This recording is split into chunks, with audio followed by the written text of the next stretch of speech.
Nous allons prier ensemble.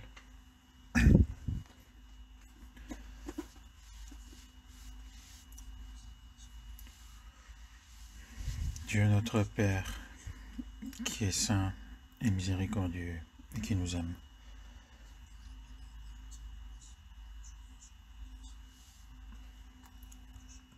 Le Seigneur Jésus a reçu à notre place le jugement que nous devions recevoir. Et par le sang précieux qu'il a versé sur la croix, il nous a pardonné nos péchés éternellement. Il nous a épargnés de l'enfer et du jugement. Et il nous a établis comme des enfants de Dieu. Et nous a accordé cette espérance d'entrer dans le royaume des cieux qui est éternel. Et nous remercions pour tout cela. Et nous tous qui avons reçu le salut par le sang précieux du Seigneur, nous sommes réunis devant toi.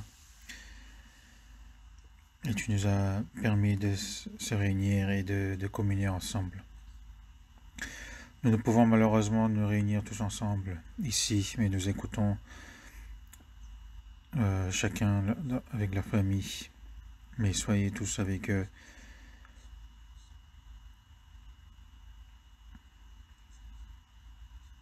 Et aussi, nous prions pour que tu puisses leur accorder à tous par la grâce qu'il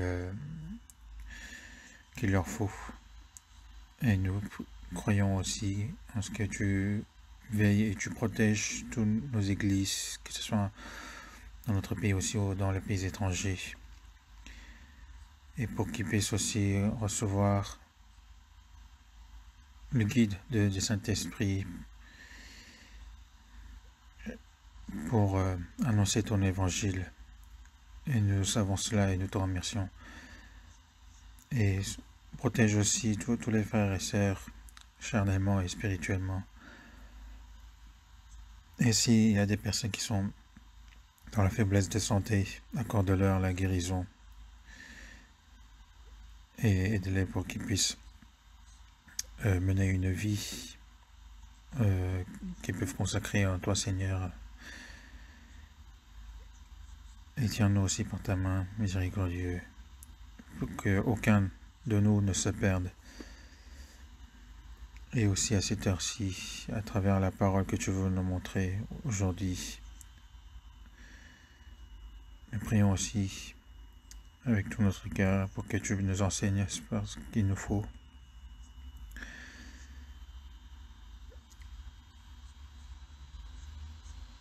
Et accorde-nous aussi la sagesse pour discerner ta parole.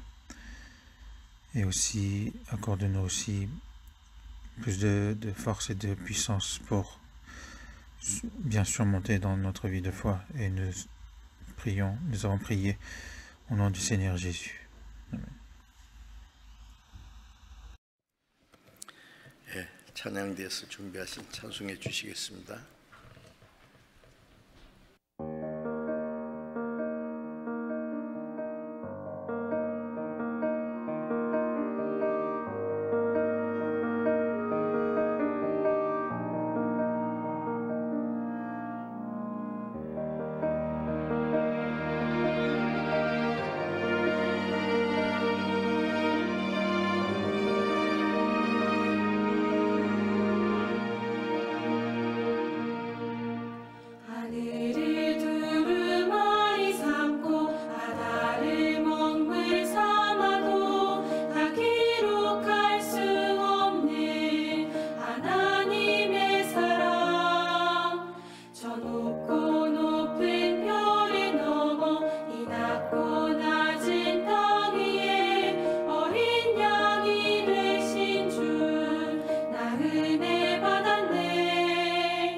낮의 해와 밤의 달도 나를 해치 못하네. 만물을 지으신 우리 주 나를 지켜주시네.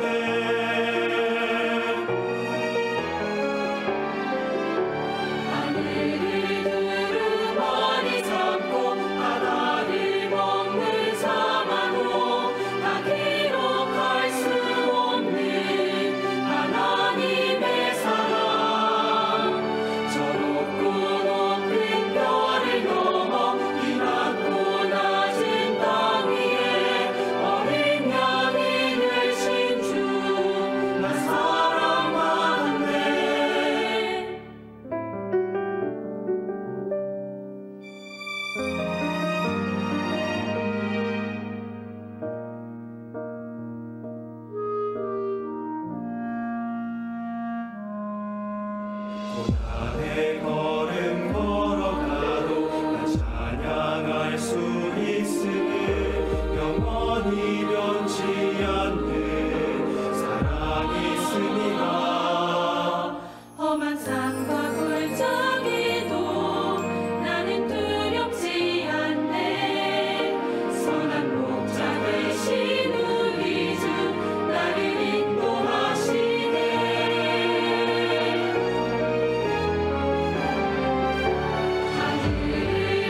merci.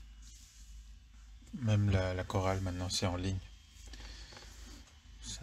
Le temps est bien avancé. Soit elle a avancé ou soit elle a reculé. Parce que on dirait que c'est mieux. Mais d'ici dans peu de temps, je pense que le coronavirus va se terminer. Mais espérons. En tout cas, merci à la chorale d'avoir préparé. Nous allons voir dans Éphésiens chapitre 5. Éphésiens chapitre 5.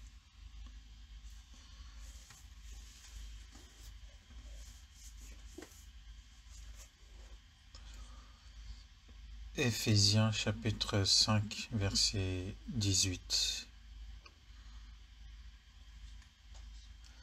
Éphésiens chapitre 5, verset 18. Nous allons lire ensemble. Ne vous enivrez pas de vin, c'est de la débauche. Soyez au contraire remplis de l'esprit.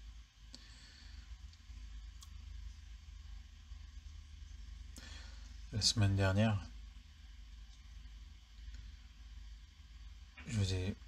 on a appris sur suivez le Saint-Esprit sur base de Galates chapitre 5.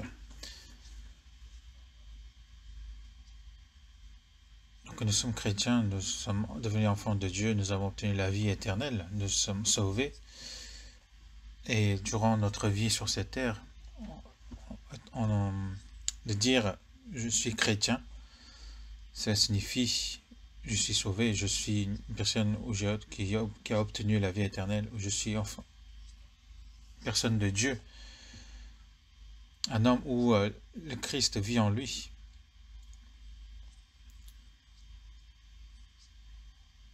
Il dit aussi que celui qui n'a pas l'esprit du Christ, il n'est pas du Christ. Parce qu'il y a des personnes, par exemple, qui fréquentent l'église pendant plusieurs années, mais ils ne sont pas chrétiens. Donc il ne faut pas dire chrétien à tous, mais c'est à ceux qui sont sauvés. Après, le fait qu'il soit sauvé ou non, on peut le voir par le fruit qu'il porte. Une personne sauvée, on peut voir la preuve comme quoi c'est un chrétien sauvé dans sa vie quotidienne. Par exemple, un arbre, quand il est jeune, on ne peut pas savoir de quel arbre il s'agit. Mais plus il grandit, plus on voit son aspect, plus il grandit aussi, il porte des fruits. Et en voyant les fruits, on peut deviner que c'est un arbre, c'est un pommier, si c'est un pommier ou une vigne, etc. C'est un bon arbre qui porte des bons fruits. Un mauvais arbre ne peut pas porter de bons fruits, ou par exemple, ne peut pas porter d'autres fruits qu'il aurait destinés. Un mauvais arbre ne peut porter de bons fruits. Les fruits signifient en fait sa vie, celui qui demeure en moi et en qui je demeure porte beaucoup de fruits. Donc au début quand on dit je suis sauvé,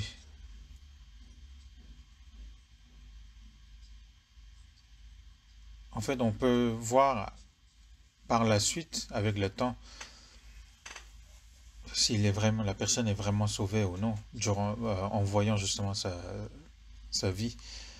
Ce n'est pas parce qu'on est sauvé que tout de suite on change comme un ange, mais c'est de petit à petit on croit et on commence à changer et on a des aspects du Christ en nous qui se montrent et qui doivent se montrer.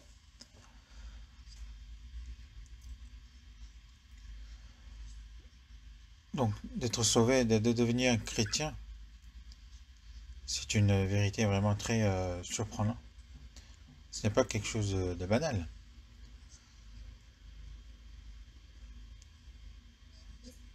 Jésus a dit à ceux qui sont sauvés, vous n'êtes pas de ce monde, mais vous êtes choisis de ce monde.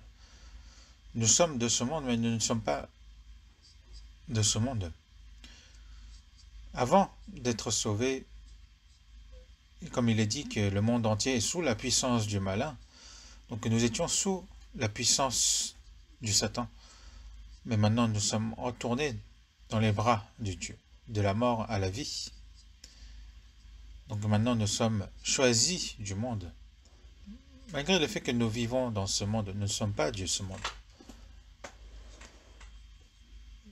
Même si notre chair est sur ce monde, nous appartenons à Dieu.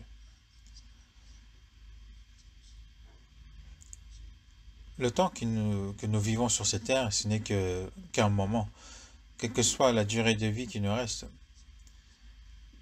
D'un côté, on peut se dire que c'est long, mais d'un autre côté, on peut dire que c'est très court. Et moi aussi, quand je raconte mon âge, je me rends compte que j'ai pris pas mal d'âge, mais c'est comme si je voyais un extrait, en fait, c'est vraiment, ça a défilé à toute vitesse. Comme il est dit dans Somme chapitre 90, verset 9, tous nos jours disparaissent par ton courroux. C'est vraiment en un instant. Vous verrez que d'ici peu, on verra le Seigneur.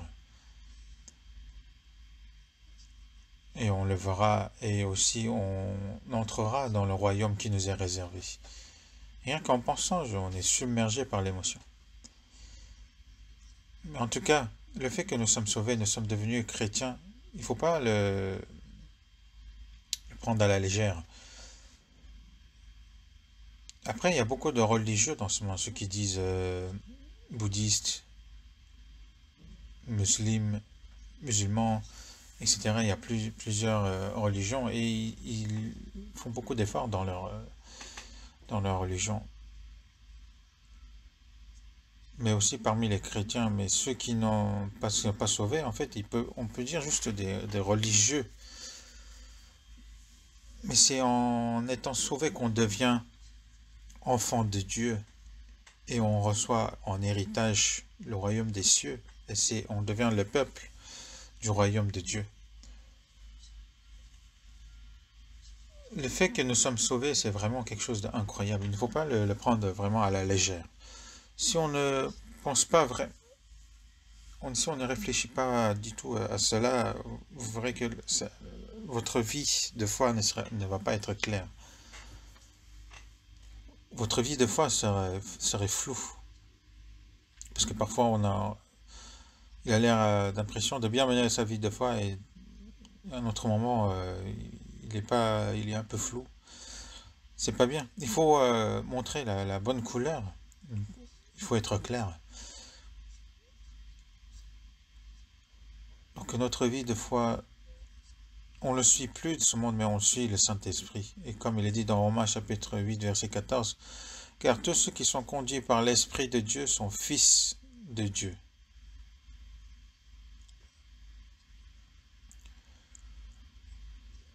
Donc tous ceux qui sont conduits par l'Esprit de Dieu sont, justement, c'est la preuve comme quoi ils sont fils de Dieu. L'Esprit de Dieu, c'est le Saint-Esprit.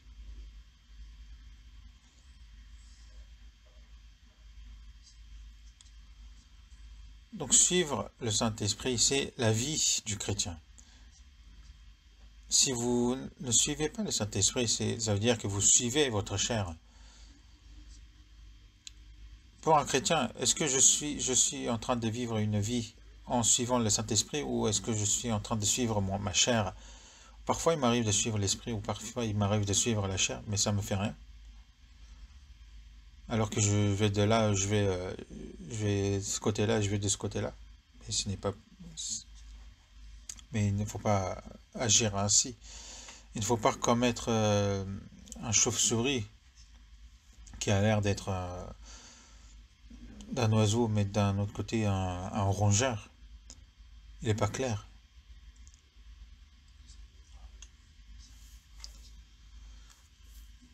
Donc maintenant, il faut suivre, il faut vivre en suivant le Saint-Esprit. Et il faut d'abord bien étudier concernant le Saint-Esprit. Il faut bien le connaître avant tout. Quelle est, pour quelle raison, en fait, nous fréquentons les écoles?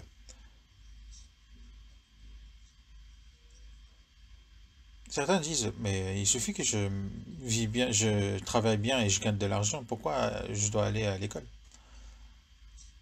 Et certains parents ne veulent pas envoyer leurs enfants à l'école.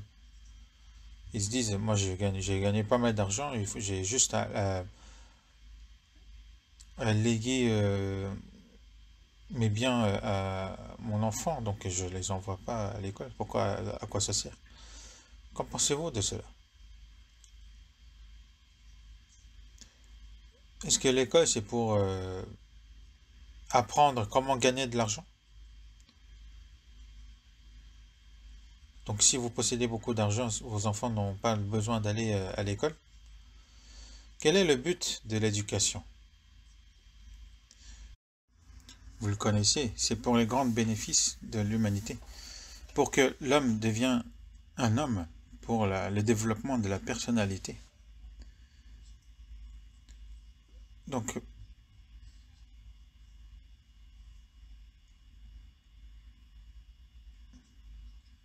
parfois, il peut arriver des personnes qui sont issues d'une grande école, mais on voit ce qu'il fait, il n'est pas,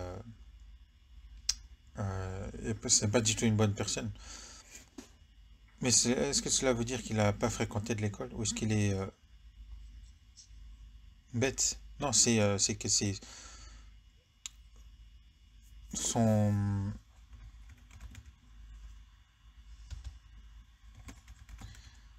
sa conduite est barbare. Ses conduites qui est bête, même s'il est issu d'une grande école. Après, parfois aussi, il y a des écoles, il y a des personnes qui ne peuvent aller à l'école parce ils ont pas d'argent. Par exemple, le président Lincoln aussi était issu d'une famille pauvre qui n'a pas eu reçu une grande éducation, mais il est devenu quand même président des États-Unis. Il y a pas mal de personnes qui ont eu ce genre de parcours.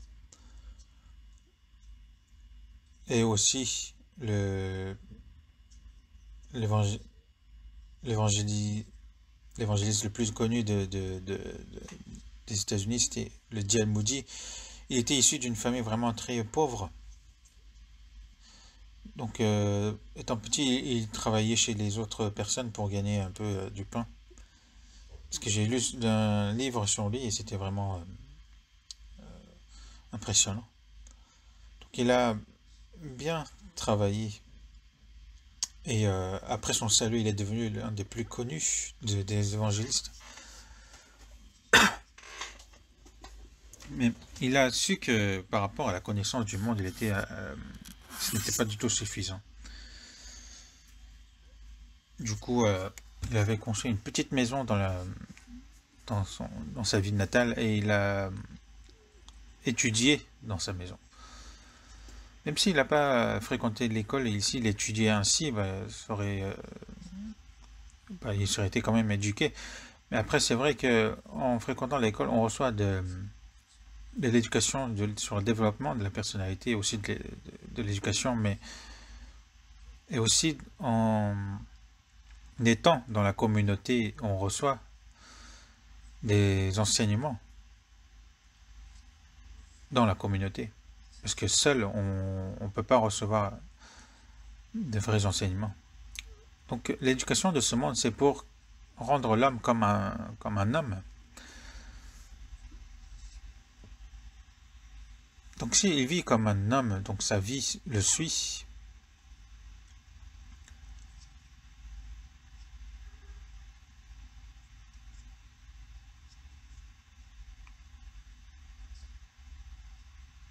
Donc il y a un professeur de l'université de Yonsei qui s'appelle Kim Young-sok et il a 103 ans. Après, je sais pas s'il est vraiment sauvé, mais sa foi envers Dieu est vraiment certaine. Parce que j'ai entendu ce qu'il disait.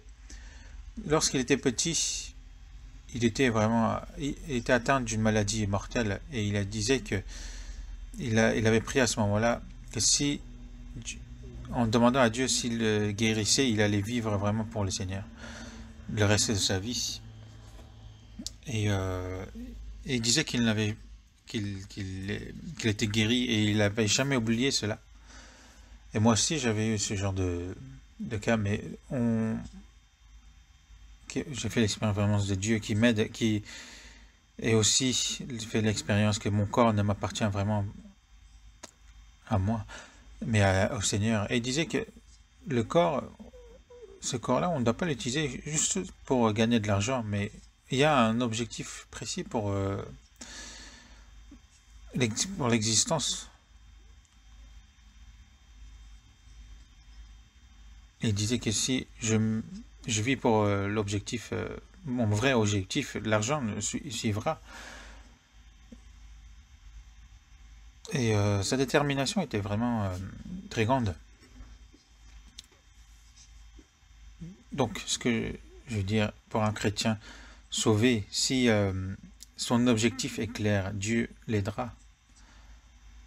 On ne vit pas parce qu'on peut pas mourir.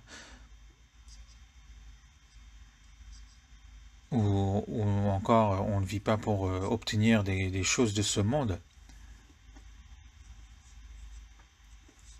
Mais il faut vraiment un objectif pour lequel on doit vivre.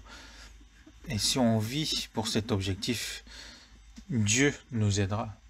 Parce que il nous a demandé de chercher premièrement le royaume et la justice de Dieu, et toutes ces choses vous seront données par-dessus. Donc on doit obéir à ta parole. Et Dieu nous connaît, nous sait. Il nous a dit de ne pas inquiéter pour notre vie, que ce qu'on mange, ce qu'on doit se vêtir. Ou même dans Matthieu chapitre 10, verset 30, Dieu a dit que même les cheveux de votre tête sont tous comptés. Dieu me connaît encore mieux que moi je me connais. Et il prend sa responsabilité. Il prend la responsabilité de ma vie. Si c'est la volonté de Dieu, je vis. Si c'est la volonté de Dieu, je meurs. Si ce n'est pas la volonté de Dieu, même si j'ai envie de le faire, je ne le fais pas. C'est ça qui est correct. On ne doit pas suivre seulement sa volonté ou ce qu'il a envie de faire et juste de consacrer le dimanche seulement pour Dieu. Si c'est ça, la vie de foi, je veux dire que les d'autres religieux font mieux que vous. Il faut vraiment se regarder soi-même tout le temps pour vérifier si je vis vraiment, si je mène vraiment bien ma vie de foi et si je suis vraiment un chrétien et que le Christ demeure en moi. Ce n'est pas que de la doctrine, c'est la vérité. Ce n'est plus moi qui vis, c'est Christ qui vit en moi. Et aussi dans 1 Jean chapitre 2 verset 6, c'est écrit, celui qui dit qu'il demeure en lui doit marcher aussi comme il a marché lui-même. Il faut marcher comme il a marché. Et si on regarde dans la Bible, on voit comment le Seigneur a marché. Et c'est le Seigneur qui est en moi qui m'enseigne. C'est en lisant la parole et en priant qu'on peut connaître justement la volonté du Seigneur. Et à ce moment-là, il faut juste l'obéir à sa parole. Et si vous dites, ah, Seigneur, je connais ta parole, mais j'ai envie de faire ce que j'ai envie là, et ce n'est pas correct d'agir ainsi. Mais Dieu vous laissera faire, et il dira, bah, faites comme tu veux. Mais ça ne sera pas possible. En tant que chrétien, il faut suivre la parole et avancer pas à pas. Comme il est écrit dans Somme chapitre 119, verset 33, « Affermis mes pas dans ta parole, et ne laisse aucune iniquité dominer sur moi. »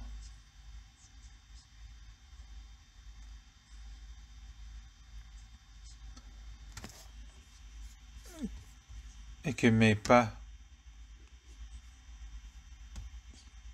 dirige-les à travers ta parole pour que mes pas soient affermés dans ta parole et que aucune iniquité puisse dominer sur moi. Ce monde est un monde où vraiment le diable a la puissance. Et le Seigneur nous avait dit aussi que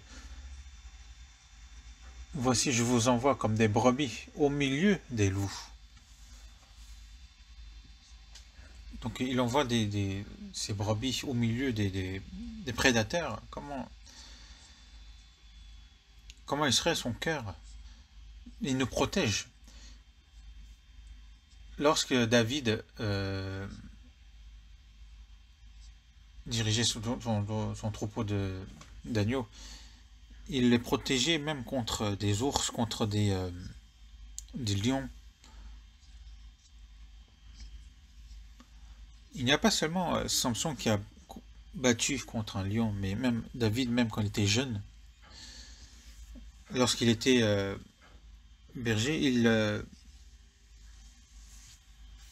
a lutté contre les ours, contre les lions, contre les prédateurs.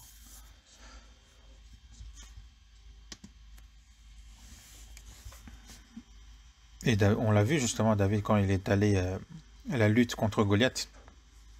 Même Saoul, en le voyant, mais c'est un petit, c'est un jeune. Et d'autres aussi, général de l'Israël, avaient peur de Goliath, alors que tout le monde avait peur de Goliath. David, lui, il n'avait pas peur, il disait, j'irai le tuer. Mais Goliath, depuis sa naissance, il était un géant.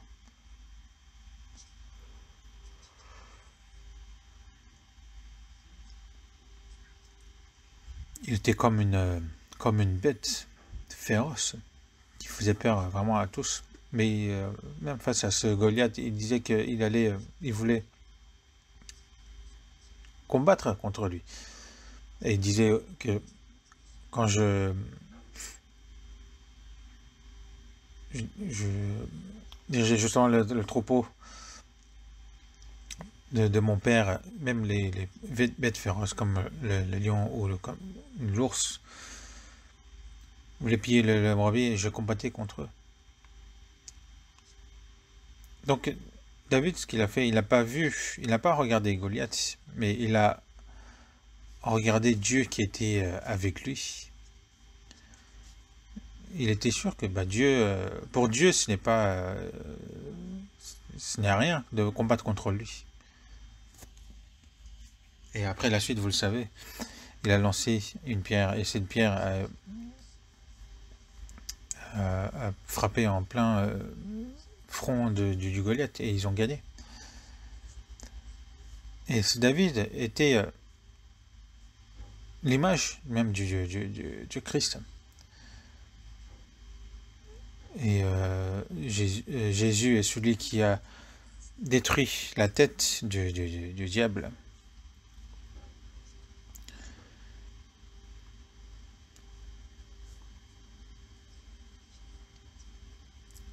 Dieu qui a été avec David. Et cette puissance de Dieu qui était avec David est avec nous. Et si on le croit, ça se fera. Mais pourquoi vous vous enfuyez comme des lâches? Pourquoi vous vous soumettez au diable en ayant peur? Mais en tout cas, la vie de vos foi, ce n'est pas seulement une vie de religion. C'est, je suis enfant de Dieu. Dieu est avec moi et il demeure en moi. Même si on est au milieu des loups, il y a le Seigneur qui est avec nous. Qui pourra se permettre justement de prendre des brebis entre les mains du Seigneur? Et comme il est dit dans Jean chapitre 14 verset 20, en ce jour-là vous connaîtrez que je suis en mon Père et que vous êtes en moi et que je suis en vous. Et ça, il faut le connaître.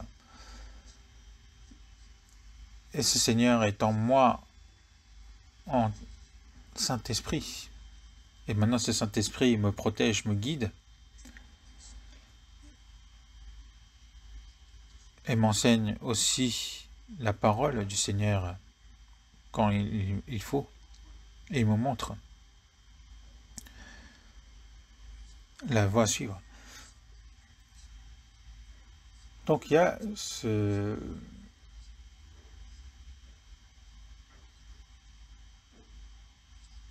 Il faut suivre maintenant le Saint-Esprit, et pour être guidé du Saint-Esprit, comme on a lu tout à l'heure, Éphésiens chapitre 5, verset 18, ne vous enivrez pas de vin, c'est de la débauche. Soyez au contraire remplis de l'Esprit. Dans ce petit verset, il y a vraiment énormément de choses qui sont contenues. Le livre d'Éphésiens, c'est un épître qui a été destiné aux chrétiens sauvés de l'Église éphésienne. Ne vous enivrez pas de vin. Ce n'est pas destiné aux gens de ce monde, mais c'était aux chrétiens. Parce que même parmi les chrétiens, il y avait des personnes qui s'enivraient du vin. Parce c'était devenu une habitude. Ils boivent un verre, 2 verres, ensuite ils s'enivrent.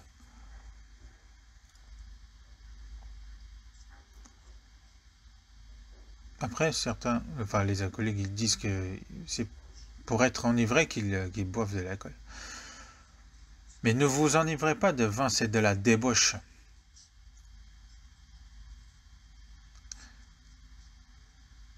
S'il y a parmi les chrétiens sauvés qui aiment encore boire de l'alcool, il faut vraiment repentir, parce que ceux qui aiment le vin ne pourront pas être remplis de l'esprit, parce que c'est vraiment le contraire.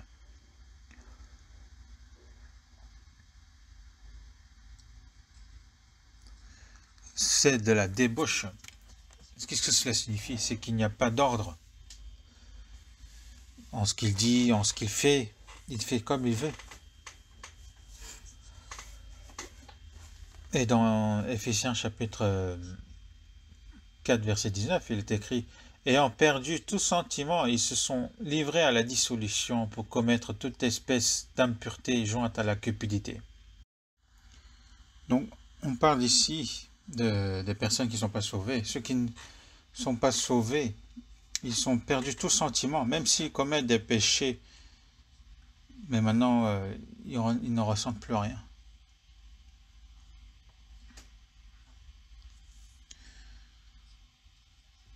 Donc, c'est la maladie de Hansen, le lèpre. On perd les doigts, on perd le nez, on perd les membres, et on ne ressent plus rien. Lorsque j'évangélisais dans la ville d'Égou, il y avait parmi les frères un frère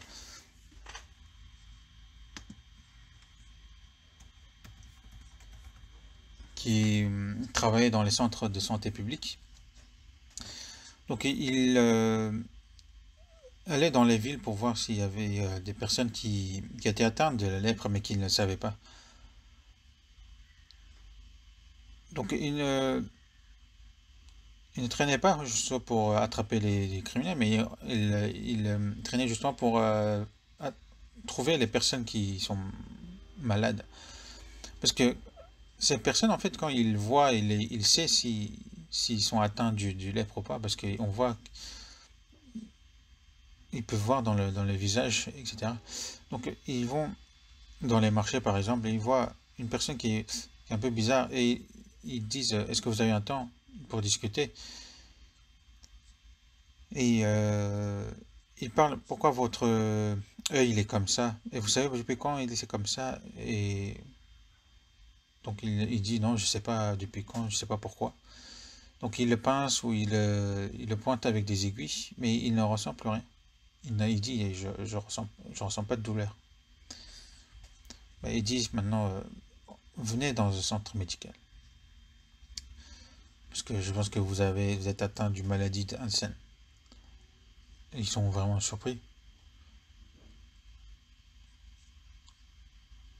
En plus aussi, si les autres sachent qu'ils sont atteints d'une maladie ancienne, c'est vraiment, ça devient très gênant. Du coup, si vous venez pas au centre de santé publique, je vais vous dire à tout le monde que vous êtes atteint d'une maladie ancienne. Donc ils vont venir et en fait, il est vrai que si on le traite assez rapidement, c'est même, c'est guérissable. C'est quand ça devient chronique et ça devient difficile, mais si on- mais la particularité de cette maladie, c'est il n'en ressent plus de douleur. Si notre cœur devient comme un lépreux, même si on commet des péchés, on ne ressent plus rien. Ils se sont livrés à la dissolution et ont perdu tout sentiment. Donc ils font ce qu'ils veulent. Ils boivent de l'alcool comme ils veulent. Ils sortent des insultes comme ils veulent.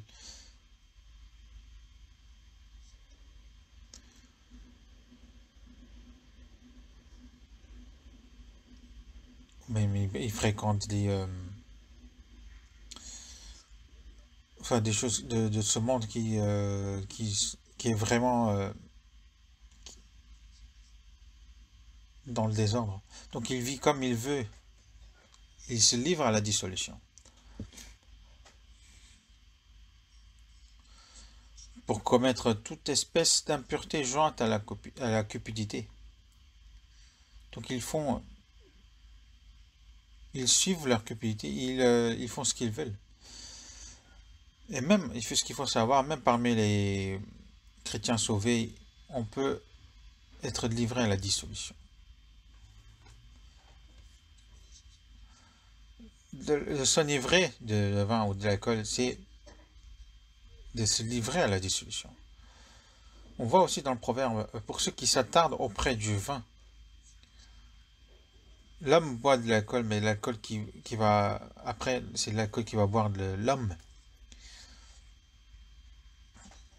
Si on est vraiment pris par l'alcool, on est vraiment, on a l'air d'être une personne vraiment qui n'est pas normale.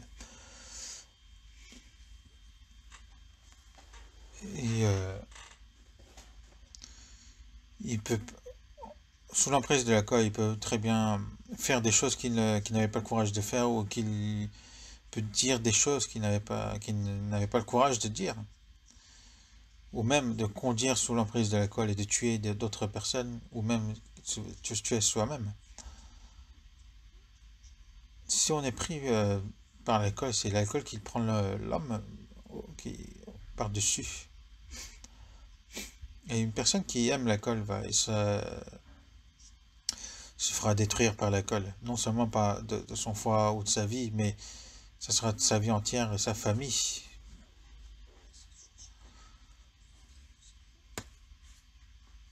C'est pour ça, il ne faut pas... ne vous enivrez pas de vin, c'est de la débauche.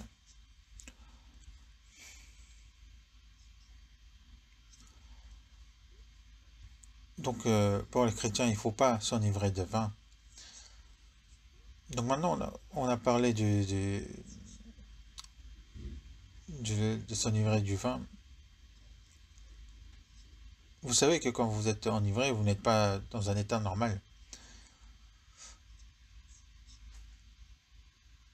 Alors que même une personne qui a l'air normale, une fois qu'il est enivré, il devient vraiment violent ou incompréhensible. Il devient fou. Lorsque j'évangélisais dans la région dans la ville de Mokpo, donc la femme était sauvée et son mari n'était pas sauvé et il voulait le sauver, mais ce mari était alcoolique.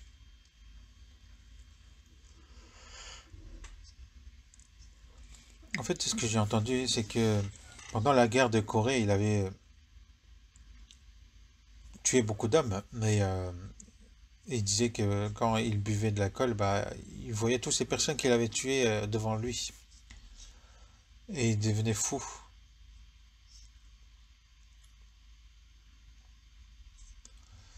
Donc il voulait arrêter l'alcool.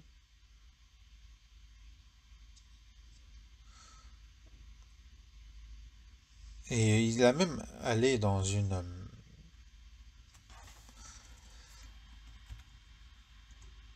un temple bouddhiste pour rester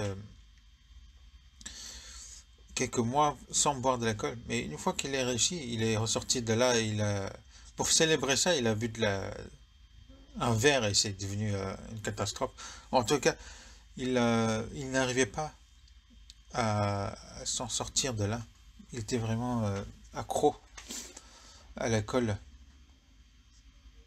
Il était devenu dépendant de l'alcool. Donc c'est ça qui était... Être dépendant, c'est vraiment quelque chose de très dangereux. Et donc je lui ai dit, je lui ai proposé, faites ce que je vous dis. Achetez une nouvelle Bible et venez tous les jours me voir et on discutera. On va apprendre la Bible. Et il avait posé ses jours de congé, il est venu tous les jours, vraiment. Et il a appris la Bible et il a changé. Et il n'a plus bu d'alcool après. Quel merveilleux changement dans ma vie a été opéré depuis que Jésus est entré dans mon cœur. C'est une nouvelle vie maintenant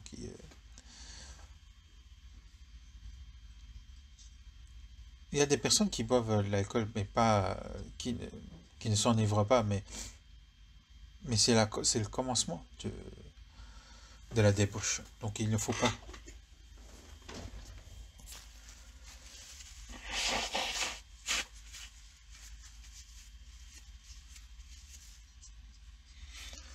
Mais il y a certaines personnes qui s'enivrent non de l'alcool, mais de l'argent. Dans Luc chapitre 12, verset 15, Jésus a dit, « Gardez-vous avec soin de toute avarice, car la vie d'un homme ne dépend pas de ses biens. »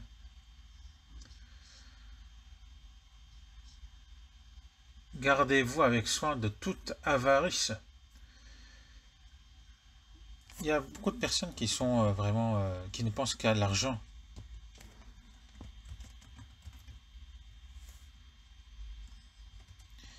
Qui entendent même les bruits de la vie comme si c'était de l'argent. Il y a beaucoup de personnes qui deviennent fous à cause de l'argent. Ils deviennent fous, ils ne pensent qu'à l'argent, que jour et nuit. Et même dans 1 Timothée chapitre 6 verset 10 c'est écrit, car l'amour de l'argent est une racine de tous les maux. Et quelques-uns en étant possédés se sont égarés loin de la foi. Même parmi les chrétiens, si ceux qui aiment l'argent,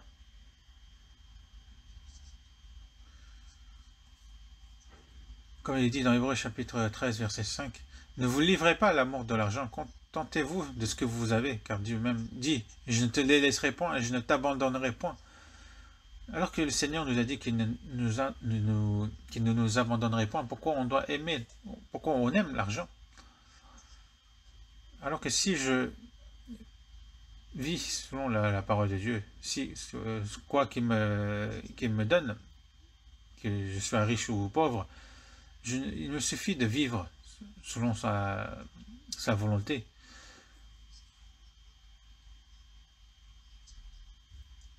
Aimer l'argent, en fait, cela signifie qu'il tient vraiment que à l'argent, qu'il dort ou qu'il soit réveillé. Il ne pense qu'à l'argent. Est-ce que c'est pour l'argent qu'on vit? Mais Dieu a dit, insensé, cette nuit même ton âme te sera redemandée. Est-ce que tu as préparé? Pour qui cela sera-t-il?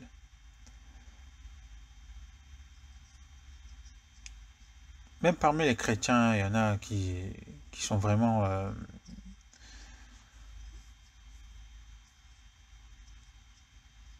dans le flou en pensant à comment je vais gagner beaucoup d'argent, comment je vais acheter une nouvelle maison, comment je vais acheter une nouvelle voiture, comment je vais voyager.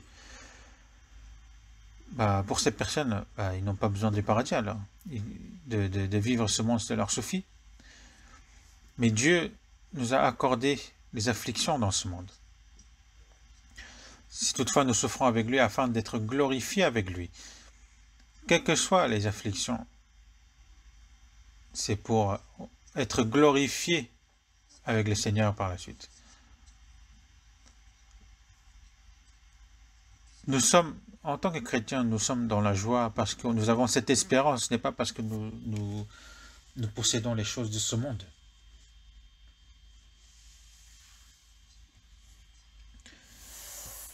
Ceux qui aiment l'argent, ils s'égarent loin de la foi.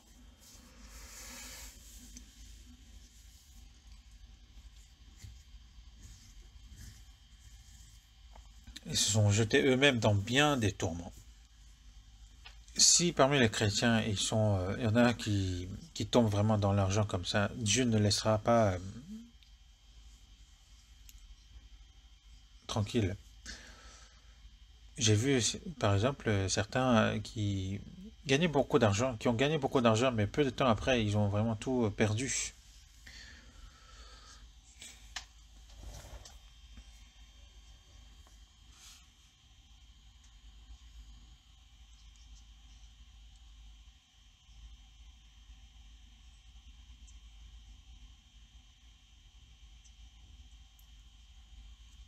Et même si il a amasse pour ses biens, Dieu a dit qu'il allait souffler dans sa poche. S'il souffle, il a dit même que Dieu peut souffler pour. Alors que si c'est la volonté de Dieu, on vit ou on meurt, alors il serait normal de vivre selon sa propre volonté. Est-ce que vous pensez que Dieu va vous laisser tranquille?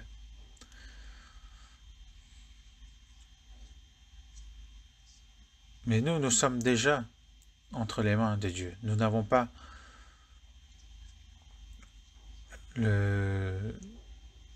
d'autre choix. Nous dépendons vraiment de Dieu maintenant. Si vous avez des avarices envers les biens, c'est un chemin pour de destruction de la vie de foi. L'apôtre Paul a dit, ne vous livrez pas à l'amour de l'argent, contentez-vous de ce que vous avez.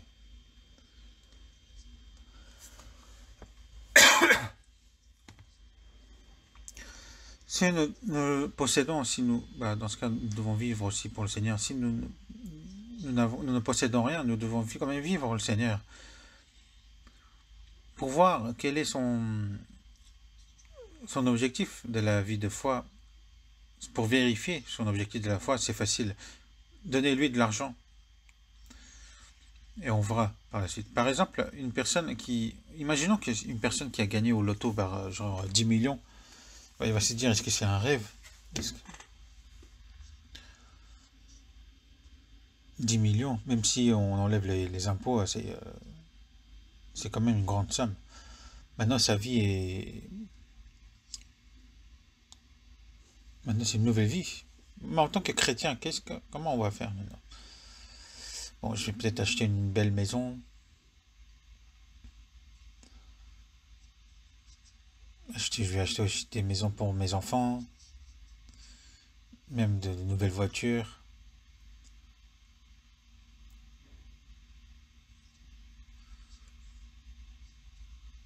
Des nouveaux vêtements.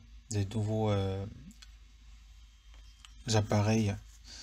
Si c'est pas un homme, il veut même peut-être changer de femme. Mais il y a des gens comme ça. Maintenant, il ne travaille plus parce que ça ne sert à rien.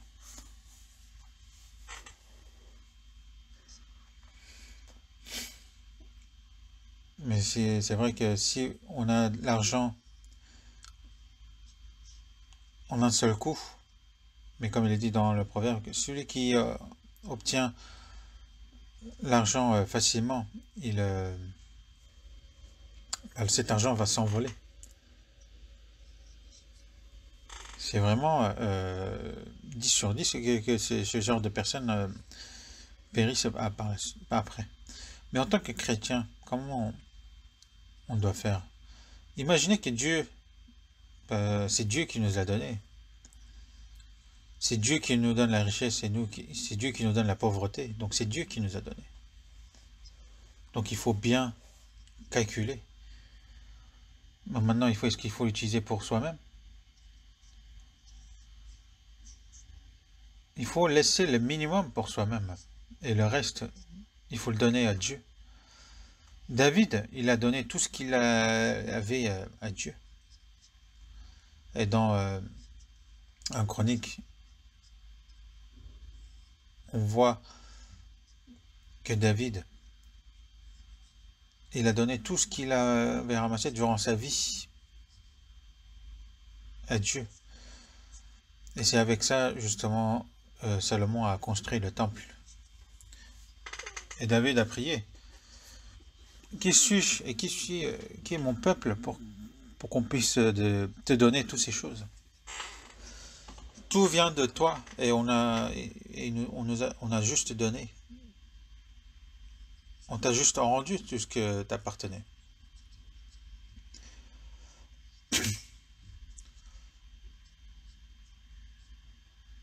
Nous sommes comme des voyageurs dans ce monde. Tout vient de toi, Seigneur, et donc on te redonne. David, c'était vraiment une personne incroyable. Mais ce n'est pas quelque chose de spécial. C'est quelque chose de normal. Il n'y a pas plus normal que ça. Quel que soit le montant que j'ai, quelles que soient les choses que je possède, est-ce que c'est à moi? Est-ce que je dois le maintenir jusqu'à ma mort?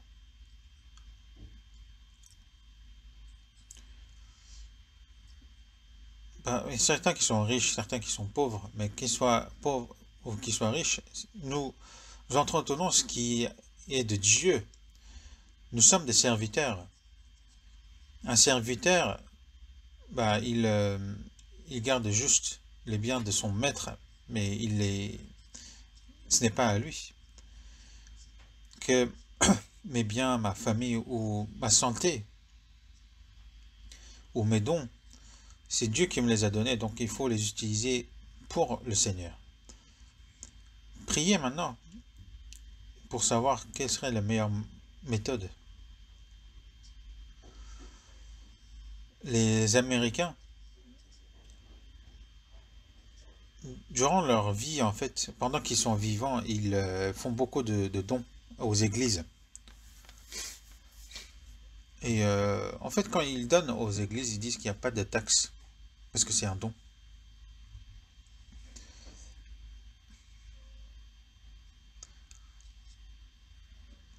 Peut-être je suis allé aux États-Unis même plus de 40 fois, je pense, mais ce n'est pas pour voyager, mais c'était pour l'évangélisation.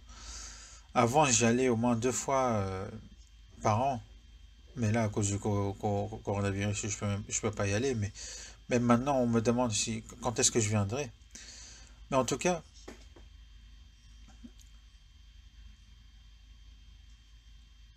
dans la région de Asheville, il y a notre église aussi, mais il y a aussi un grand centre de retraite où c'est l'association de l'église protestante de l'Amérique qui a construit cela. C'est vraiment immense. Et c'est vraiment comme un hôtel.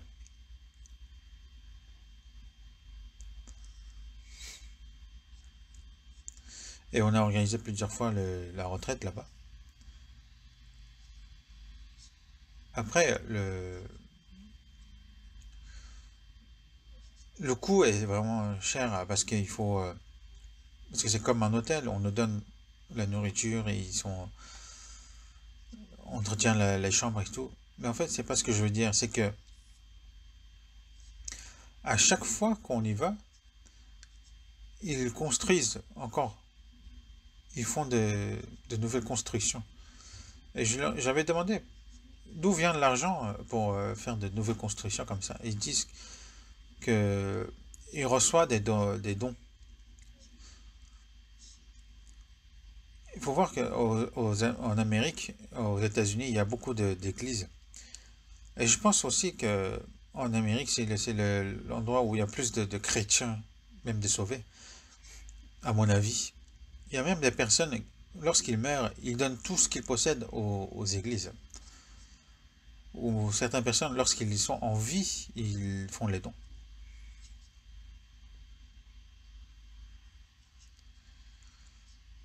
Ils ont vraiment un bon esprit de don. Donc c'est grâce à ces dons, justement, ils continuent leur construction.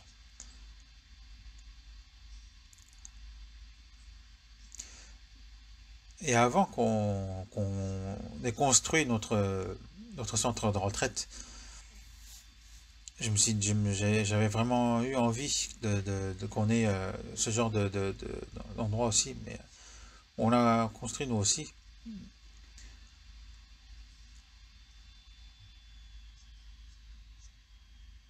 Et ceux qui travaillaient justement dans les centres, c'était des personnes assez âgées qui travaillaient, qui faisaient les services.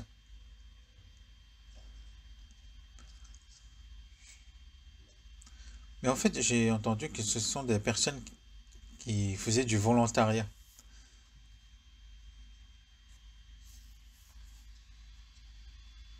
En fait, il suffisait de les loger et de les nourrir et ils faisaient du volontariat. Et c'était vraiment, on les remerciait, mais après on se sentait un peu désolé aussi pour eux. Mais nous, moi, il y a une chose que j'aimerais vraiment vous dire. Il y a de ça quelques années, une personne âgée était dans une chaise roulante et il est allé dans une chaîne télévisée devant le centre de chaîne télévisée et il est allé devant et disait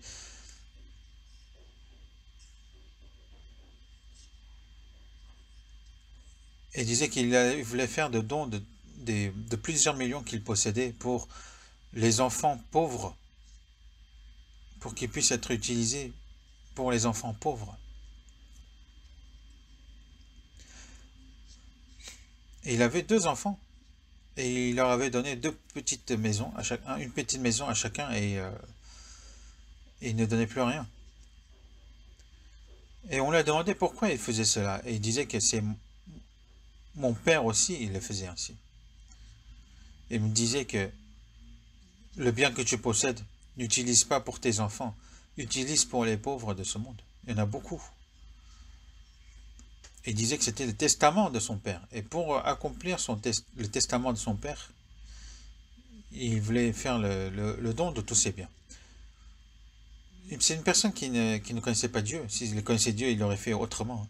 Mais il aurait utilisé pour les personnes pour les sauver de l'enfer.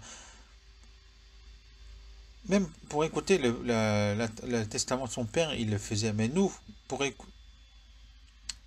même si c'est la parole de Dieu, on ne l'écoute pas. Et je me sentais vraiment honteux en voyant cela. Une personne, et aussi une autre dame âgée qui, qui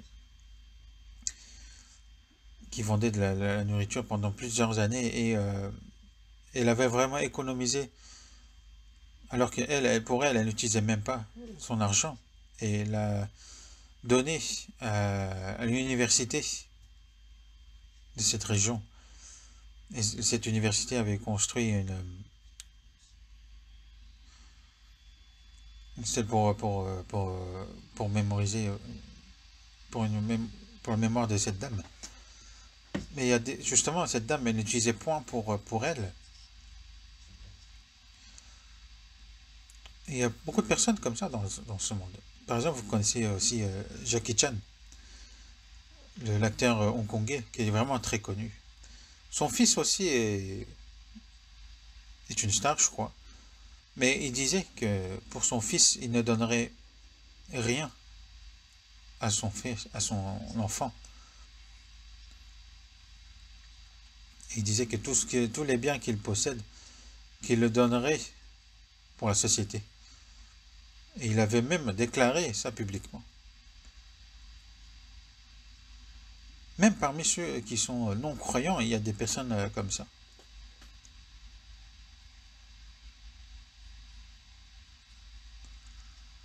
Par exemple, aux États-Unis, Bill Gates, même si c'est un juif,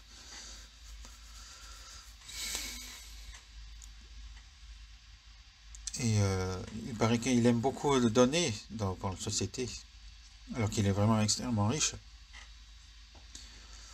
Mais comparé à ces personnes, les chrétiens, oui certes on est pauvre comparé à eux, mais même dans la pauvreté, il faut donner. Et lorsque on ira devant le Seigneur, si on peut vraiment tout donner au Seigneur, et c'est pour ça que je vais dire,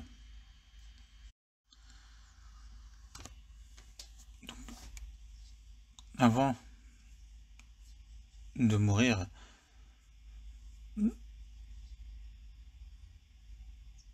donc même si c'est une petite maison, si je meurs, tout ce que je possède, je fais le don aux églises pour l'évangélisation. Ou si c'est des petites choses, il suffit d'écrire un testament. Mais si c'est, parce que comme la famille est chrétienne aussi, ils comprendront. Mais si c'est des grandes richesses, grandes biens, après la mort, il y aura la famille ou les cousins qui vont venir pour essayer d'avoir leur part. Parce qu'on voit les grands riches, lorsqu'ils meurent, c'est vraiment une dispute qui est créée entre la famille. Même dans le qu'on voit une personne qui vient à Jésus qui demande, mon frère qui est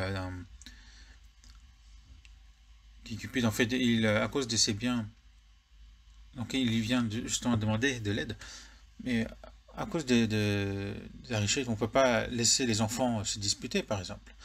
Donc si, par exemple, si je meurs par accident ou autre, tout ce que je possède, que ce soit la maison ou autre, que j'aimerais utiliser pour les missions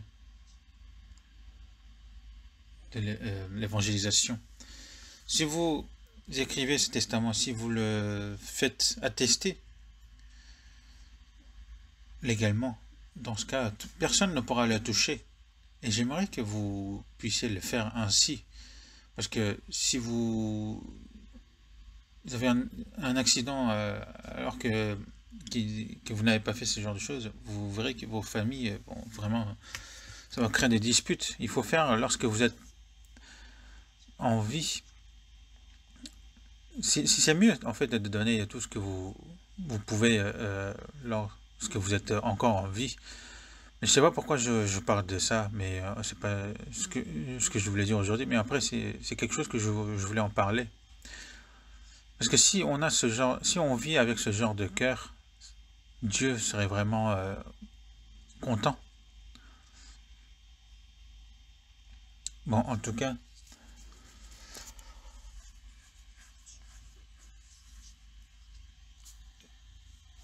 s'enivrer de l'argent, c'est pareil que s'enivrer de l'alcool. Ce n'est pas normal. Celui qui est tombé dans l'alcool ou dans l'argent, ils sont enivrés.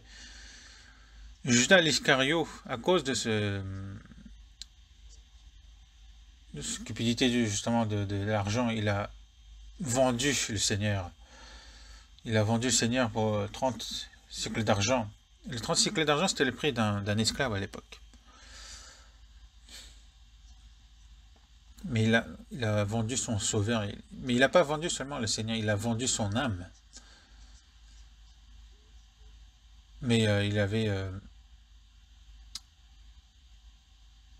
il ressentait regarde, justement, il s'est suicidé après la mort du Seigneur parce qu'il se sentait mal. Mais il est tombé direct en enfer à cause de ça.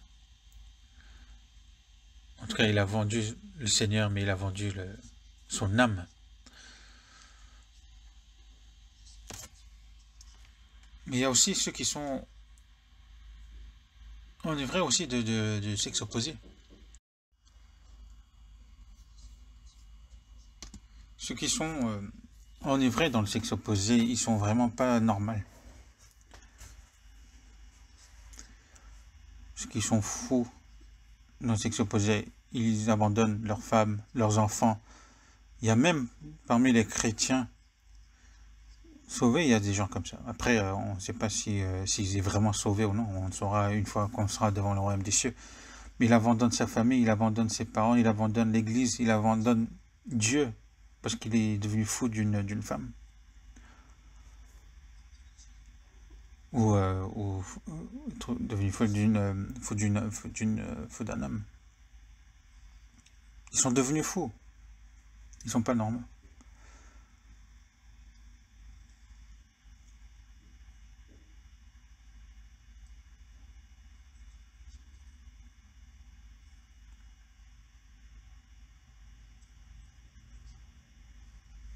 Et dans 1 Timothée chapitre 5 verset 11, il est dit: mais refuse les jeunes veuves, car lorsque la volupté les détache du Christ, elles veulent se marier.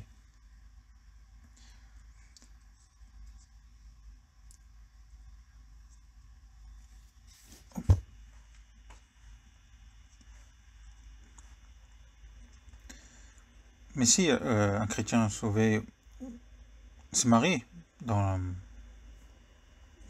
parmi les chrétiens, s'il n'y a rien de mal à cela. Mais si il se marie avec un autre qui n'est pas sauvé à cause de l'argent ou autre, c'est qu'il refuse le Christ. C'est qu'il retourne au diable à cause de leur désir charnel. Il faut vraiment voir que s'ils deviennent fous de ça, c'est vraiment...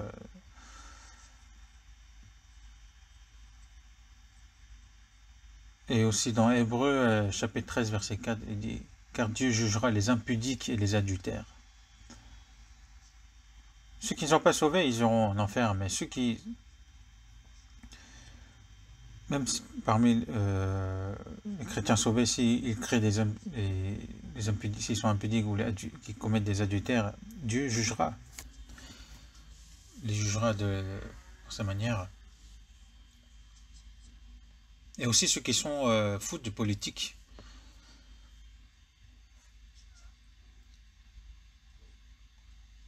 Ceux qui sont fous de la politique, justement, de la politique, ils sont vraiment fous. Ils abandonnent même leur famille, ils abandonnent tout pour avoir une place, pour rentrer dedans. Et parmi les frères, s'il y a des frères qui voulaient se lancer dans la politique, moi j'ai vraiment, je fais tout vraiment pour les dissuader de ne pas le faire. C'est vraiment rempli de mal dans la politique. Et la foule est insensée, parce que c'est la foule qui a aussi tué, par exemple, le Seigneur.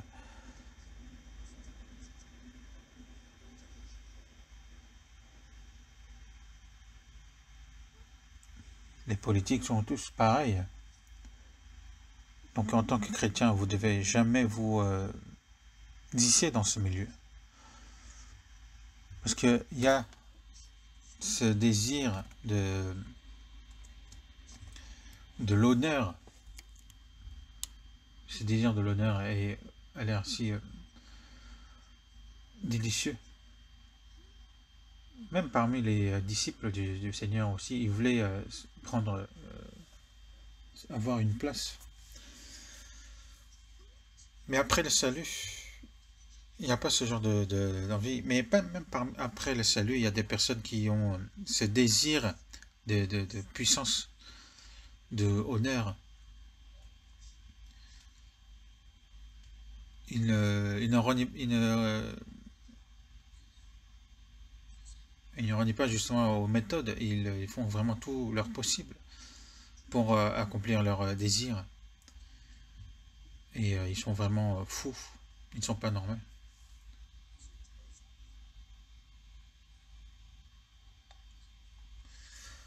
Et dans Ecclésias chapitre 9, verset 3, il est écrit: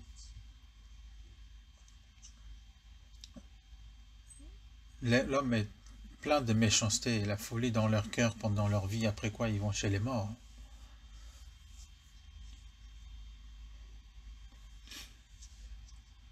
Dans ce monde, il n'y a personne qui est normal. Ils sont tous fous de quelque chose, de l'argent d'alcool ou autre. Ou même ceux qui sont aussi fous de leur hobby. Ils sont vraiment tombés dans leur désir. Par exemple, ceux qui sont devenus fous dans le sport ou même dans les champs.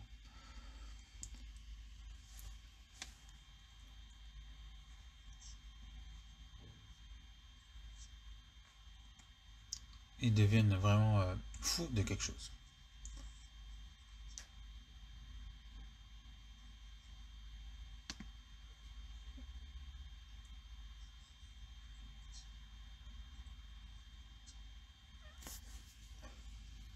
Et lorsque l'apôtre Paul a prêché l'évangile, et roi Agrippa justement a dit: mais toi tu es fou de ton savoir.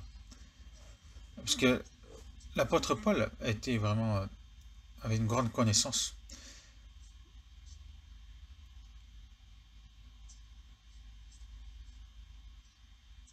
Mais l'apôtre Paul a répondu que je ne suis point fou. Ce sont au contraire des paroles de vérité et de bon sens que je prononce. Et nous aussi. Nous sommes fous de l'évangile, nous devons l'être. Et comme il est dit, ne vous enivrez pas de vin de la débauche, soyez au contraire remplis de l'esprit. Pourquoi être rempli de l'esprit ici dit comme contraire de s'enivrer de vin? Lorsqu'on est enivré de vin, on est courageux, on n'a peur de rien.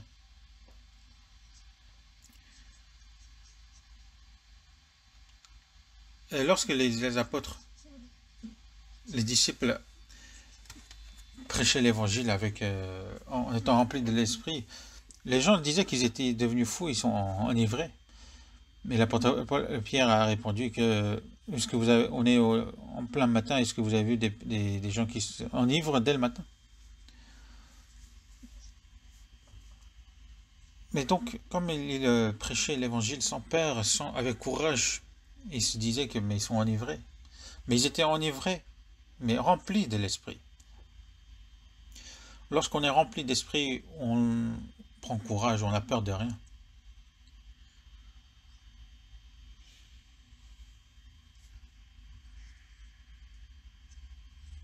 Et donc maintenant, parmi les chrétiens,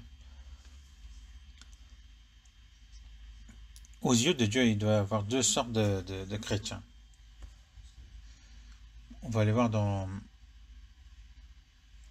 1 Corinthiens, chapitre 3.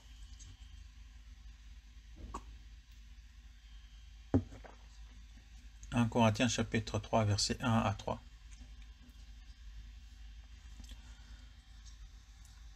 1 Corinthiens, chapitre 3, verset 1.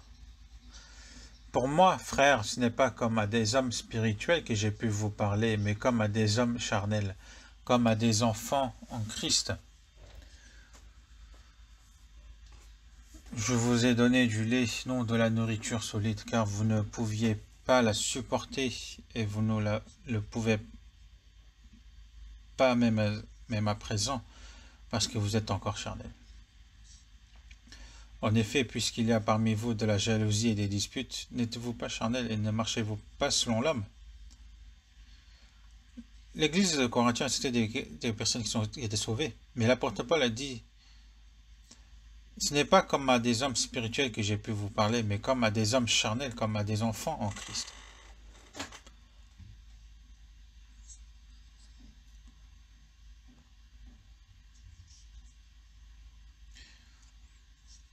mais comme à des hommes charnels, comme à des enfants en Christ. Il y a des personnes qui sont adultes en Christ et qui sont enfants en Christ.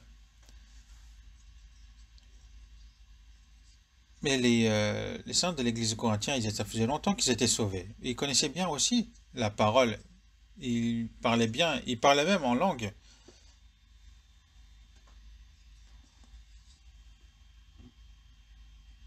Mais ils étaient tombés dans une convoitise bizarre. Ils croyaient que en étant dans l'église pendant longtemps, qu'ils étaient devenus saints, qu'ils étaient devenus grands dans la foi, alors qu'ils sont enfants. Mais ils sont devenus vieux sans grandir, en fait. C'était l'église corinthienne qui était comme ça.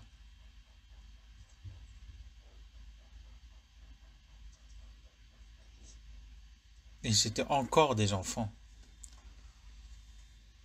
Je vous ai donné du lait, non de la nourriture solide, car vous ne pouvez pas la supporter. Et vous ne le pouvez pas même à présent, parce que vous êtes encore charnel. Mais, en effet, puisqu'il y a parmi vous de la jalousie et des disputes, et disait que je suis de l'Apollo, je suis de Paul, je suis de Christ, je suis de tel ou de tel, ils étaient toujours dispersés dans la dispute. Donc comment ils ne pouvaient ne pas être des hommes charnels? Ils étaient même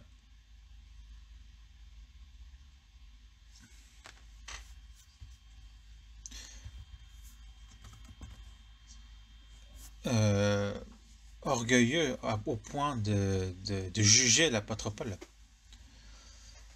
Non, après, ils sont repentis et du coup, c'est par la suite qu'il a envoyé justement le deuxième épître du Corinthien. Donc, il y a deux sortes de chrétiens. Ceux qui n'ont point grandi, ils sont toujours comme des enfants. Et ceux qui auront grandi, qui seront spirituels, qui seront non des charnels. Ceux qui sont spirituels, ils suivent le Saint-Esprit. Ceux qui ne sont encore enfants, ils suivent la chair. Il y a deux sortes de personnes maintenant. Donc c'est une question très importante qu'on doit se poser. Parce que même si on est sauvé, alors que moi, qui suis en moi, j'ai envie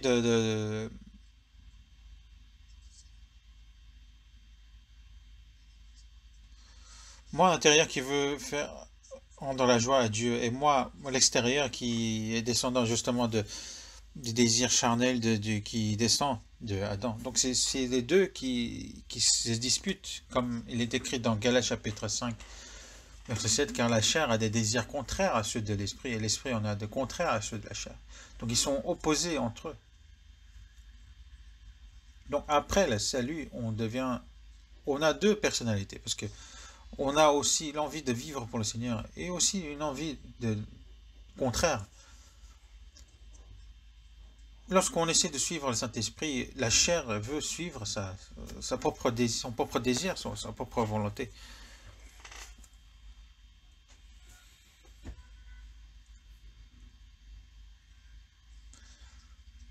C'est pour ça, dans 1 Jean chapitre 1, verset 8, si nous disons que nous n'avons pas de péché, nous nous séduisons nous-mêmes, et la vérité n'est point en nous. C'est une personne sauvée qui a dit ça.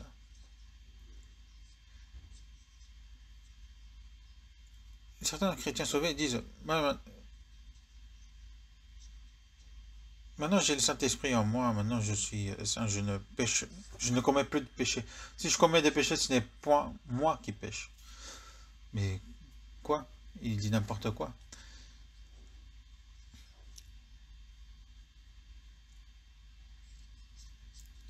Donc on est encore, même si on est sauvé, on a encore la chair, on ne sait pas quand est-ce que ces désirs charnels peuvent sortir.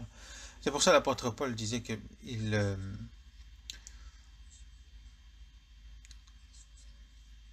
il disait dans Romains chapitre 7, verset 21-22, je trouve donc en moi cette loi quand je veux faire le bien, le mal est attaché à moi, car je prends plaisir à la loi de Dieu selon l'homme intérieur. L'homme intérieur veut suivre la loi de Dieu, mais moi, l'homme de l'extérieur, qui est attaché au mal, qui se dispute, si l'esprit est encore faible, encore enfant, il sera traîné par l'homme de l'extérieur. Et l'apôtre Paul aussi a eu ce genre de moments. C'est pour ça qu'il est dit dans 1 Corinthiens chapitre 13 verset 11, lorsque j'étais enfant, je parlais comme un enfant. Je pensais comme un enfant, je raisonnais comme un enfant. Lorsque je suis devenu homme, j'ai fait disparaître ce qui était de l'enfant. Lorsqu'il était enfant, ce qu'il pense, ce qu'il dit, ce qu'il comprend, c'est comme un enfant. Si la foi est jeune, un enfant ne peut pas comprendre ce que l'adulte fait. Tout ce qu'il dit, tout ce qu'il fait, tout ce qu'il comprend, c'est comme un enfant. Même s'il entend des choses de la Bible, il ne la comprend pas. Alors que si il comprend, ben il change, il obéit. Mais il ne fait même pas semblant d'écouter. Il dit, ah c'est bien, c'est une bonne parole.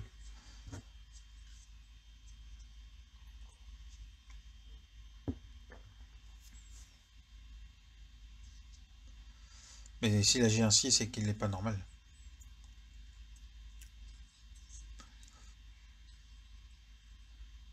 Il faut savoir qu'il y a deux personnalités en moi.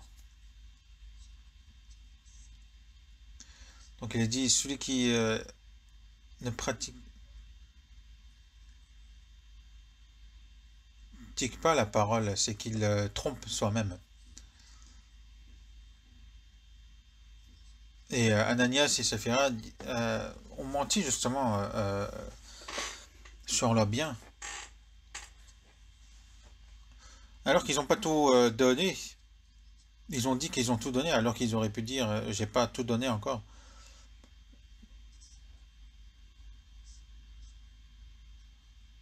Et le Père a répondu, pourquoi Satan a-t-il rempli ton cœur au point que tu mentes au Saint-Esprit et que tu aies retenu une partie du prix du champ?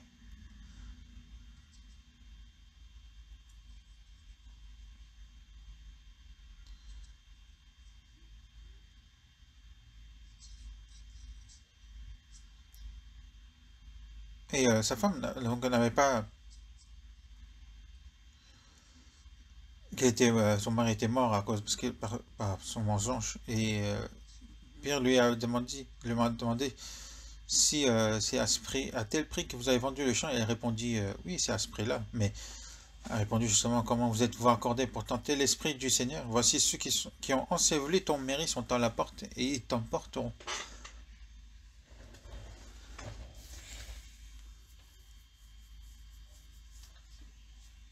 Une personne qui est morte justement n'agira pas selon la parole, mais celle qui vit dans les plaisirs est morte, quoique vivante. Mais il ne faut pas qu'on soit comme ça. On ne peut pas tromper l'esprit. Il faut qu'on soit vraiment sincère devant le Saint-Esprit. Seigneur, je suis encore faible. Bah, dans ce cas, il faut avancer jusqu'à être rempli du Saint-Esprit. Parce qu'on nous a dit d'être rempli du Saint-Esprit. Donc il faut avancer pour cela. Il dit que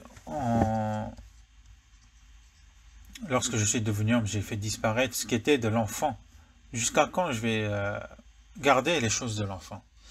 Lorsqu'on prend une photo de groupe, donc on regarde,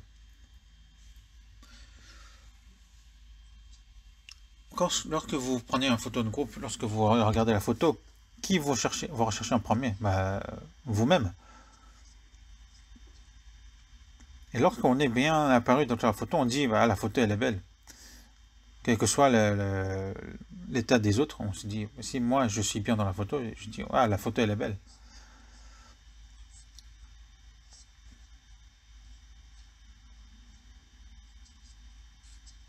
Mais si par exemple Dieu photographiait à travers la parole l'état de notre notre cœur, notre esprit,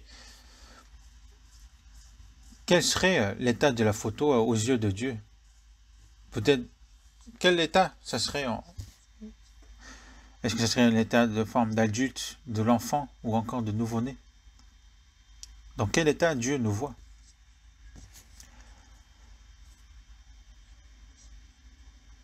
David était une personne apte aux yeux de Dieu. Il y a des personnes qui seront aptes aux yeux de Dieu ou des personnes qui ne seraient pas le cas. Si Dieu nous photographie comme photo de rayon X, quel état nous serions? Mais il peut très bien nous faire mesurer par rapport à la parole. Dans ce monde, même si on est en bonne santé, même si on fait beaucoup d'efforts pour bien vivre, pour être reconnu dans ce monde. Mais même si on fait ce genre de choses pour notre chair, pour notre corps d'apparence, pourquoi on ne le fait pas pour notre âme intérieure? C'est pour ça qu'il est dit dans 1 Pierre chapitre 3. Et non cette parure extérieure qui consiste dans les cheveux tressés, les ornements d'or ou les habits qu'on revêt, mais la parure intérieure est cachée dans le cœur. Je pense que vous avez vu dans les journaux, un policier en Chine, ils mettent des lunettes soleil spéciaux. Quand ils mettent ces lunettes, en fait, ces lunettes trouvent les personnes qui sont des criminels. Même s'il y a des milliers de personnes, ils peuvent reconnaître la personne qui est un criminel. Mais ce n'est pas seulement lui, il voit tous les antécédents de la personne.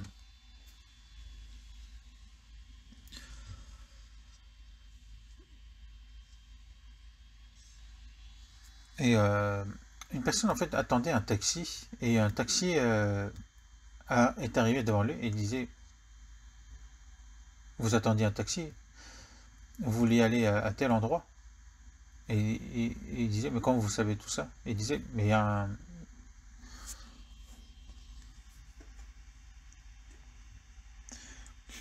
une méthode pour ça. Maintenant, tellement la technologie est avancée, on peut même connaître tout en avance. Il dit dans Somme chapitre 139, verset 2, tu sais, quand je m'assieds et quand je me lève, tu pénètres de loin ma pensée.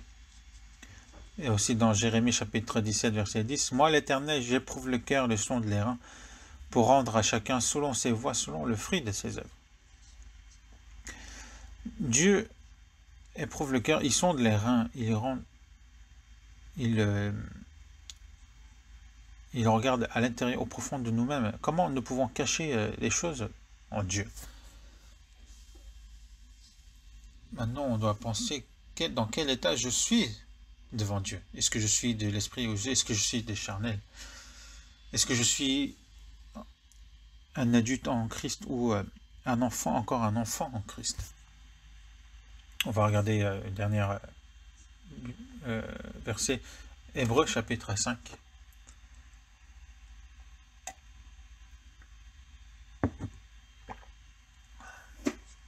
Hébreux chapitre 5, verset 12. Hébreux chapitre 5, verset 12. Vous, en effet, qui depuis longtemps devriez être des maîtres, vous avez encore besoin qu'on vous enseigne les premiers rudiments des oracles de Dieu. Vous en êtes venus à avoir besoin de lait et non d'une nourriture solide. Or, quiconque en est au lait n'a pas l'expérience de la parole de justice, car il est un enfant. Mais la nourriture solide est pour les hommes faits, pour ceux dont le jugement est exercé par l'usage à discerner ce qui est bien et ce qui est mal.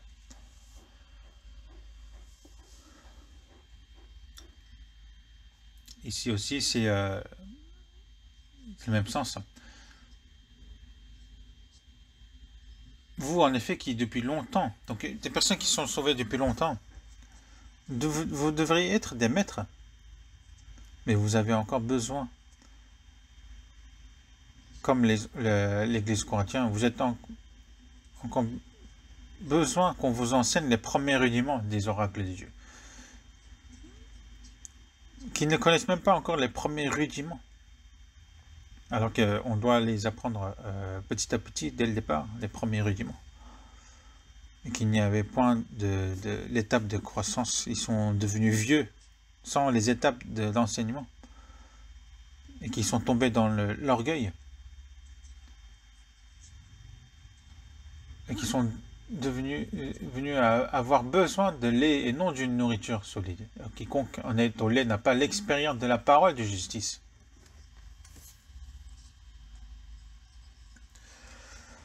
La parole de justice, c'est de comprendre la parole de Dieu. Mais en étant enfant, on a du mal à comprendre encore. Il a besoin du lait. Mais si on est habitué au lait, si on n'arrive pas à manger une nourriture solide, on n'arrive pas à le digérer. Quiconque en est au lait n'a pas l'expérience de la parole de justice, car il est un enfant. Mais la nourriture solide est pour les hommes faits. Dès qu'il entend une parole assez solide et assez rude, il n'arrive pas à l'assimiler.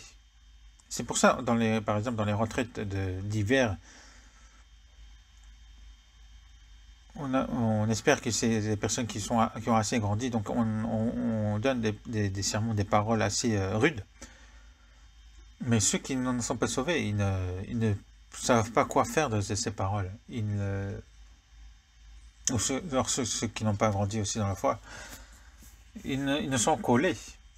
Mais la nourriture solide est pour les hommes faits, pour ceux dont le jugement est exercé par l'usage à discerner ce qui est bien et ce qui est mal. Maintenant, ils ont exercé pour l'usage à discerner ce qui est bien et ce qui est mal. Maintenant, ils arrivent à discerner le bien et le mal, et la volonté de Dieu, et ils suivent la volonté de Dieu. C'est de cela qu'on parle ici.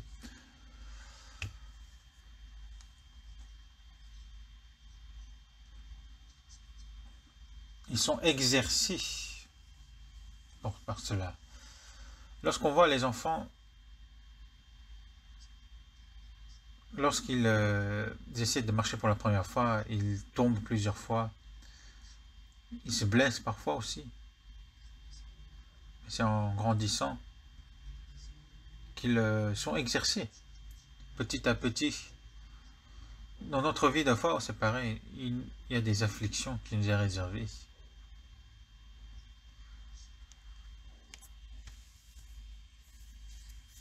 Mais à travers ces afflictions, on avance, on est exercé et on suit la voie du Seigneur. Et on ne suit point la voie de son propre désir, mais on voit la suite du Seigneur et on grandit. Donc, pour être rempli du Saint-Esprit, pour suivre le Saint-Esprit, il faut être rempli du Saint-Esprit. Mais lorsqu'on est sauvé, on a reçu le Saint-Esprit. Ça, c'est en une fois. Être sauvé, avoir reçu le pardon des péchés et avoir reçu le Saint-Esprit, c'est la même chose. Mais être rempli du Saint-Esprit, c'est autre chose. Il faut toujours continuer à être rempli du Saint-Esprit. Et je continuerai par la suite comment être rempli du Saint-Esprit, comment se remplir du Saint-Esprit. Je vais parler petit à petit. On va terminer pour aujourd'hui. On va prier ensemble. Dieu notre Père, qui est miséricordieux, tu nous as sauvés et tu nous as discernés de ce monde. Et tu nous protèges et tu nous guides. Et nous te remercions. Tu nous as dit de suivre le Saint-Esprit et tu nous as aussi dit d'être remplis du Saint-Esprit.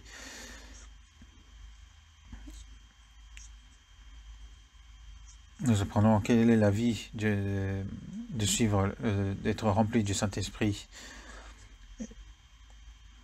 et